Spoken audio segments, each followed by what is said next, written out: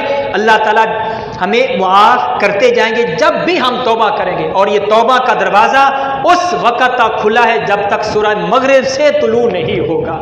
تو بہرحال یہ چند باتیں میں نے آپ کے سامنے ذکر کرنی تھی. اللہ تعالیٰ ہمیں عمل کرنے کی توفیق عطا فرمائے.